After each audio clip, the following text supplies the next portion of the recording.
हम as a कौम एक अजीब सी कन्फ्यूजन में फंस चुके हैं, स्पेशली बीमारियों के मामले में। अब वो कन्फ्यूजन क्या है कि हमारा मानना है या मरीज़ों का ज़्यादा मानना है कि हमारी सारी बीमारियां डॉक्टर फैलाते हैं, फार्मास्यूटिकल कंपनियां फैलाती हैं, या कोई स्पेशल साजिश हो रही है हमारे खिलाफ, जो कि बिल्कुल भी ठीक बात नहीं है। बल्कि जब मैं पेशेंट्स का ये इम्प्रेशन सुनता हूँ तो मैं बड़ा पज़ल सा हो जाता हूँ कि ये आइडिया कहाँ से आया मरीज़ों के पास।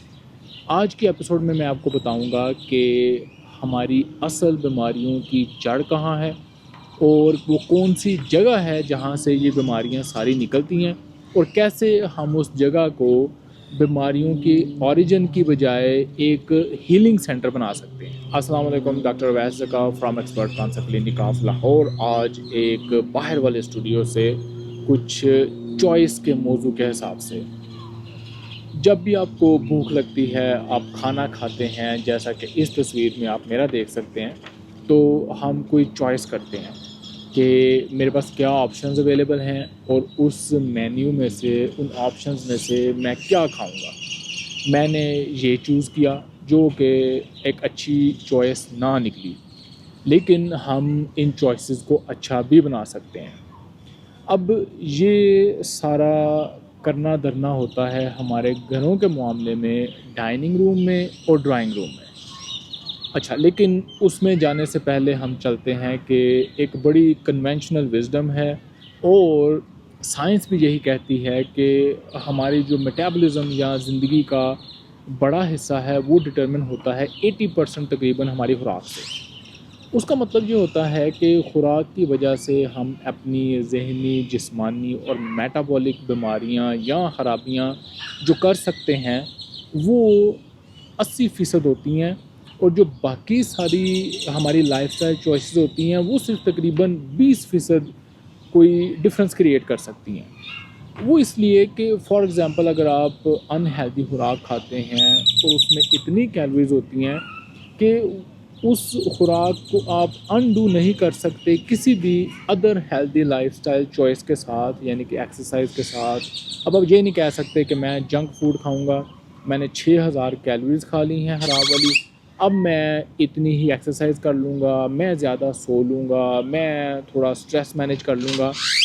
तो इस सब के बावजूद भी वो जो आपने 6000 अनहेल्दी कैलोरीज एक दिन में खा ली हैं, जो कि आपको शायद कैलोरी की शक्ल में 4 दिन में या 3 दिन में खानी चाहिए थी, और अनहेल्दी की शक्ल में भी 6 महीने में भी इतनी पोर चॉइस नहीं थी होनी चाहिए, आप उसको अनडू नहीं कर सकते। अब इसके बरक्स जो कि हम सोचते हैं कि बीमारियां हमारी सारी फार्मास्यूटिकल कंपनियां फैला रही हैं, कोई शुगर माफिया फैला रही है, डॉक्टर्स फैला रहे हैं, बीमारियां हमारी सारी निकल रही हैं हमारे डाइनिंग रूम और ड्राइंग रूम से, जो कि बहुत बड़े फ़िल्टर हैं हमारी चॉइसेस का, हमारे किचन का, कि हमारे पास क्या क्या अवेलेबल है और क्या क्या उस टेबल पे आता है।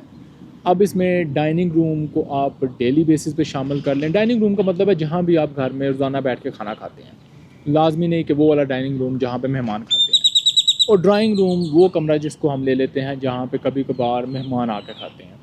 अब मेरा हमारे डाइनिंग रूम से, रोज़ाना के खानों से क्या मसला है?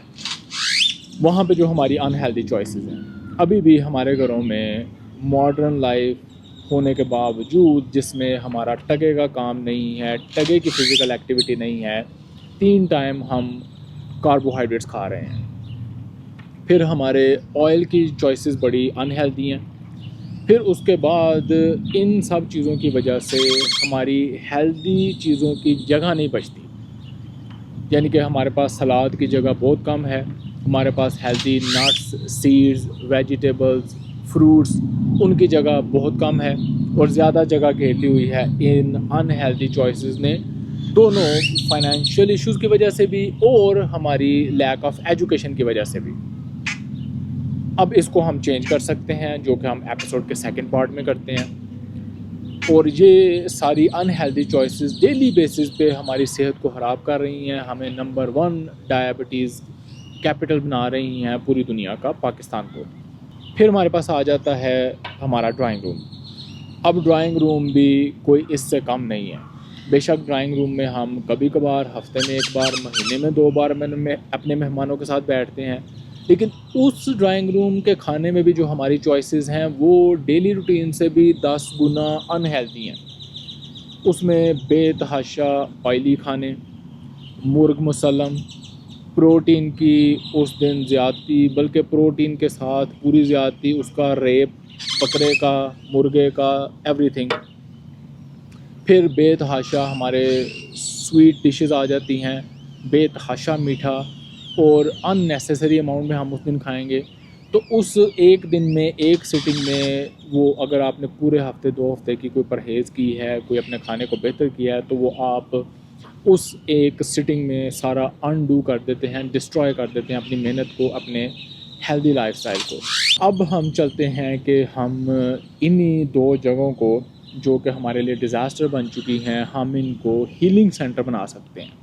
अब वो कैसे?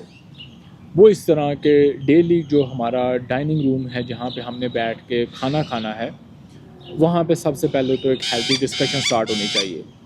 हमने ये नहीं कहना ओ छड्डो जी डॉक्टर, मेरे दादाजी भी खाते सन, 3 टाइम रोटी खाते सन, ओ देखो वो भी 3 टाइम बंदा रोटी खाता, उन्हें कुछ भी नहीं होता। और वो जिस बंदे की एग्जांपल दे रहे होते हैं उन्हें कुछ भी नहीं हैगा, उसके 2 स्टेंट पड़े होते हैं, ग्लोकोमा उसको है, आंखें उसकी ख़राब हैं, हीमोग्लोबिन A1C उसका 5 से 9 के दरमियान रहता है, और वो कहते हैं जी उन्हें कुछ भी नहीं हैगा। तो हमने ये डिस्कशन बंद करके अब ये सोचना है कि यार दुनिया इतनी जदीद हो गई है, टीवी आया, फिर टीवी की जगह हमारे हाथ में मोबाइल आ गया, जिसमें आप ये मेरी वीडियो बैठ के देख रहे हैं, और आप में से 96% लोग अपने मोबाइल में देखते हैं, टीवी में नहीं देखते। तो जिस तरह ये चेंज हो गया, इस तरह हमने अपनी डाइटरी चॉइसेस को भी चेंज करना है, बदलते हुए वक्त के साथ, बदलते हुए लाइफस्टाइल के साथ। तो हमने ये डिस्कशन जनरेट करनी है कि हमारी जो चॉइसेस हैं उनकी वजह से हमारी हेल्थ, हमारी सेहत ख़राब हो रही है। इसमें किसी डॉक्टर ने, किसी फार्मेसी वाले ने आके आपको फोर्स नहीं किया कि 3 टाइम रोटी खाएं, मिठी चाय पिएं, बहुत ज़्यादा मीठा खाएं, अनहेल्दी ऑयल्स खाएं। ये वो चॉइसेस हैं जो खुद आप अपने लिए, अपने बच्चों के लिए, अपने पेरेंट्स के लिए बना रहे हैं।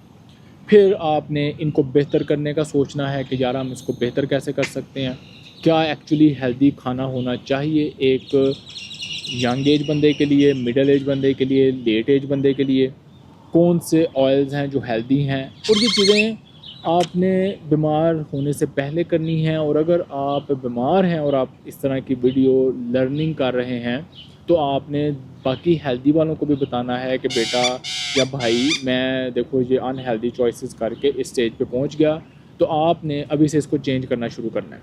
फिर इसी डिस्कशन को आपने प्रैक्टिस में लेके आना है। आपके पास डाइट चार्ट्स होने चाहिए। अगर आप मोबाइल में एक्टिव हैं तो आप मोबाइल में, गूगल में देख सकते हैं कि क्या मैक्रो और माइक्रो न्यूट्रिएंट्स हैं आपकी फ़ूड के, आपको कितनी कैलोरीज चाहिए, क्या सुबह खाने के लिए बेहतर है, क्या दोपहर को बेहतर है, क्या रात को बेहतर है। ये सारी चॉइसेस आप सीखेंगे, करेंगे, इसको डिस्कस करेंगे, इसको लर्न करेंगे। आप अपने बच्चों की ड्यूटी लगा सकते हैं कि आज तुमने ये लर्न करके आना है, इस पे असाइनमेंट बनानी है, और फिर हम इसको डिस्कस करें। उसके बाद हम ड्राइंग रूम में चलते हैं। अब ड्राइंग रूम में जहाँ ये सारी बातें करने के, ओ जी है डॉक्टर ने सारी बीमारियां फैलाइया ने, कुछ भी नहीं सी होंदा पहले, उन्होंने लैब टेस्ट कर लेने, उतों सारा पता चलता है, और इन्हों ने सारा एक प्रोपेगेंडा किया होया है, और एक पूरी एजेंडा है इन्हों का लोगों को बीमार करन। इस डिस्कशन की बजाय आपने बैठ के चूज़ करना है, डिस्कस करना है कि हम क्या खा रहे हैं, कैसे उसको हम हेल्दी बना सकते हैं, कैसे हम उसको बेहतर बना सकते हैं। और उसी डिस्कशन में आप में से वो लोग जिन्होंने हेल्दी लाइफस्टाइल को अडॉप्ट कर लिया है और अच्छी चॉइसेस कर रहे हैं, वो अपने दोस्तों को बता सकते हैं कि यार ये मेरा नहीं ख्याल कि आपके खाने की चीज़ है, इस मीठे को अवॉइड करें, या सारा आपने पहले ही 6-7 कबाब खा लिए हैं, बहुत हैं, मेरे ख्याल से अब आपको पूरा हफ्ता गोश्त को टच नहीं करना चाहिए। आपने ये अपने दोस्तों की, अपने मेहमानों की बेहतरी के लिए ये उनको गाइड करना है। बेशक उस वक़्त वो बुरा मनाएं, लेकिन आपने ये हिम्मत करके उनको बताना है कि ये अनहेल्दी चॉइस है। अच्छा अच्छा जाता है जी, आप डायबिटिक हैं, आपने ये मीठे को नहीं हाथ लगाना। आपने साफ कहना मेरी तरह कि मीठा इनके आगे से ज़रा परे कर लो, ये ना हो खुदा ना खास्ता बीमार हों और हमें फिर बददुआएं मिलें। तो ड्राइंग रूम्स में भी आपने चॉइस को भी हेल्दी बनाना है, आपने डिस्कशन को भी हेल्दी बनाना है। फिर आपने ये डिस्कस करना है कि कैसे मैं ये खा खा के इस तरह के ओवरडू करके अनहेल्दी खानों को बीमार हुआ और कैसे फिर मैंने इसको रिवर्स किया। स्पेशली जो मेरे से रिलेटेड मरीज़ हैं जो ये चेंजेस कर चुके हैं, उनसे तो मैं एक्सपेक्ट करता हूँ कि वो जहाँ भी जाके बैठें बताएं कि यार ये अनहेल्दी है, मैंने नहीं खाना, आपको भी नहीं खाना चाहिए, किसी भी हेल्दी इंसान को नहीं खाना चाहिए। आपकी नवाजिश आपने रखा क्योंकि आप इसको अपना फ़र्ज़ समझते हैं, लेकिन मेरा ख्याल है कि ये अच्छी चॉइस नहीं है। तो थैंक यू वेरी मच, मेरा बहुत हो गया। अब हम एपिसोड को कंक्लूड और समराइज़ करते हैं कि यही हमारे खानों के सेंटर, हमारे डाइनिंग रूम, ड्राइंग रूम्स, जो कि हमारी बाहर की फूड अवेलेबिलिटी के फ़िल्टर हैं, जहाँ से किचन से खुराक में फ़िल्टर होकर हमारे पास आना है। हम इनको बीमारियों के सेंटर की बजाय एक हीलिंग सेंटर बना सकते हैं, उनको एक ऐसा क्लिनिक बना सकते हैं जहाँ से आप सेहत में कन्वर्ट होते जाएं। अब क्या हेल्दी चॉइसेस करने से आपकी बीमारियां ख़त्म हो जाएंगी, रिवर्स हो जाएंगी? तो जी बिल्कुल। बहुत ज़्यादा रिसर्च अब शो करती है कि अगर आपको बहुत ज़्यादा डैमेज या परमानेंट डैमेज अभी तक नहीं हुआ, तो हेल्दी चॉइसेस के साथ आपकी जो खून की शरेआनें हैं, आपका गुर्दे का मर्ज़ है, आपकी डायबिटीज़ है, आपका डिमेंशिया है, मेमोरी लॉस है, आपकी सेक्सुअल हेल्थ है, ये सारी चीज़ें बेहतर और वापस होना शुरू हो जाती हैं। लेकिन वो अगेन डिपेंड करता है कि कितना डैमेज हो चुका है आपको। और ये वही चीज़ है जब आप ढूंढते फिरते हैं कि गुर्दे के मर्ज़ के लिए हेल्दी खुराकें कौन सी हैं, किडनी डिटॉक्स फूड्स, तो वो वही हेल्दी चॉइसेस हैं जो कि आपके पूरे मेटाबॉलिक सिस्टम को, आपकी कार्डियोवैस्कुलर हेल्थ को बेहतर बनाएंगी, आपके गुर्दे के मर्ज़ को बेहतर करेंगी, ब्लड प्रेशर, डायबिटीज़ को रिवर्स करेंगी, आपकी जो बायोलॉजिक एज है उसको कम करेंगी और आपको ज़्यादा तवाना और सेहतमंद बनाएंगी। ये तो थी हेल्दी लाइफस्टाइल और खाने के बारे में मेरी चॉइसेस।